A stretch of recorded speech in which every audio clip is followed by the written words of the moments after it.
You finally get your team running smoothly. Projects are flowing, you're not buried in admin tasks, and then, boom, somebody quits. No drama, just a little, great working with you, but I need to step back. And suddenly, you're the bottleneck again. If that gut punch sounds familiar, you're not alone. Retention isn't just a corporate problem. It's a small business crisis hiding in plain sight. Let's talk about why people really leave and what you can do to make them want to stay. Let's dive in. Are you that driven entrepreneur who believes that working harder holds the key to your dreams? Are you drowning in the day-to-day tasks, wishing you had more time to strategize and cast the vision for your business growth? Hi, I'm Donna Dubé, your guide on this entrepreneurial journey. I've walked in your worn-out shoes, burning the midnight oil, convinced that sheer hard work was the secret to success. Just one more email, one more task, until I found myself on a one-way track to burnout. But here's the twist in the tale. I discovered that success isn't just about working harder, it's about working smarter. It's about being intentional with our time. It's about steering our ship with focus, because no team, system, or automation can outperform a lack of direction. In this podcast, I am sharing with you all the strategies for business growth that it took me years to learn. If you're ready to step out of the daily overwhelm so you can amplify your profits, then I'm ready to teach you. I believe the only limit to your business growth is the one you set for yourself. Go grab a notebook, warm up that cup of tea, and let's do this. Hello, welcome back to the CEO Amplify podcast. I'm so glad you're here. Today, I want to deal into something that I think not enough people are talking about, and that's the whole idea of retention of employees and contractors and small businesses. So let's start at the beginning. You've put a lot into building your current business. You've got systems in place. You've got offers that sell. You've got clients that love your work. But none of that matters if your best team members walk out the door. Retention is one of those sneaky issues in small business that people don't talk about enough. There's a tendency to think, oh, they're just a VA, or oh, they're just a social media manager. They're easy to replace. Or if they leave, I'll just hire someone new.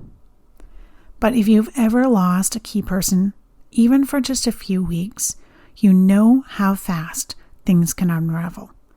Projects stall, emails pile up, mistakes happen, and worst of all, you start doing everything yourself again. And it's not just about the tasks, it's the trust, the rhythm, the little things they did that made your life easier without you even realizing. So today, we're getting into it. How do you actually keep great people in your business without promising, six-figure salaries or pretending that you're Google? Let me start with a scenario that might sound somewhat familiar. So you're a service-based business owner, maybe making multi-five figures or even crossing that six-figure line. You've grown yours from solo hustle to having a small team, maybe a VA, maybe a part-time OBM, social media contractor. You finally feel like things are moving. You're not drowning in admin anymore, and you're showing up where it matters. And then, one day, you open your inbox, and there it is. A resignation. I've loved working with you, but I need to step back. I'm feeling a little overwhelmed. It's polite, thoughtful, respectful even. And it still stings like crazy. You pour time, trust, and energy into someone. You finally feel like your systems are humming. The work is off your plate. You're moving forward. And then they leave. And let's be honest, the worst part isn't even reposting the job description or figuring out who's going to take over. The worst part is the quiet voice in your head going, what did I miss? Did I do something wrong? And maybe, just maybe, like one of my clients, you realize you were unintentionally the bottleneck. They were waiting on you for everything. You didn't mean to micromanage, but without clear systems, they couldn't move forward, so they bounced. That's why we're talking about retention today, because keeping great people on your team takes more than hope. It takes leadership and a little intention. Most people, when they first think about retention, they think it's about the perks, right? The bonuses. Maybe giving someone their birthday off or sending them a Starbucks gift card every now and then. And while those things are nice, they're not what makes someone stay. Especially in small business, your best people aren't expecting catered lunches and 401k matching. What they do want is clarity. They want to feel like their work matters. They want to grow. And they want to work for someone who respects them, not just uses them like a task robot. You're not Google, and thank goodness, because what you offer is actually something those big companies struggle with. You offer real connection, flexibility, meaningful work, and the chance to directly impact something that matters. So if you've ever thought, they should just be grateful to have this job, it's time to shift that mindset. Because your best people, they have options. They choose to work with you. And keeping them requires more than assigning tasks and hoping for the best. So I want to break this down a little bit more. People stay when they feel seen and appreciated. They stay when they know what success looks like in their role. They stay when they can connect their day-to-day work to the bigger mission. And they stay when they're given space to grow, not thrown into chaos and expected to figure it all out on their own. On the flip side, they leave when expectations are unclear or constantly shifting. They leave when feedback is inconsistent or missing altogether. They leave when they're overworked and under-resourced. And they definitely leave when it feels like there's no path forward. So how do you create a business that people want to stay in, even when you can't offer huge salaries or fancy benefits? Here are 5 key strategies that will help you not only retain your best people, but build a team culture where they want to stay and grow with you. So step 1 is clarifying roles and expectations and keeping them updated. This one is foundational. If your team member can't answer, what am I responsible for exactly, and how will I know I'm doing it well, then you're setting them up to fail or at least feel lost. And feeling lost leads to frustration, burnout, and eventually them quitting. So role clarity isn't just a one-time checklist item. It's a living, breathing conversation. Start by writing down the key responsibilities of the role, what success looks like in concrete terms. This might mean what projects or tasks they start to own from start to finish, what deadlines or service standards they must meet, what metrics or outcomes that matter, whether that's sales target, customer satisfaction scores, turnaround times, and what boundaries and what's in and out of their scope. Once that's clear, then review it regularly, at least quarterly, because things change. Your business grows, their role grows, and keeping that clarity fresh prevents creeping confusion and hidden resentment. If you don't have a formal job description, start simple with a one-pager or even bullet points shared in writing. And then use check-ins, more on those coming in a couple minutes, to adjust and realign. This clarity not only keeps your team confident, but it frees you up from micromanaging because expectations are clear and explicit. All right, the second strategy is regular, focused check-ins. We're going for quality over quantity.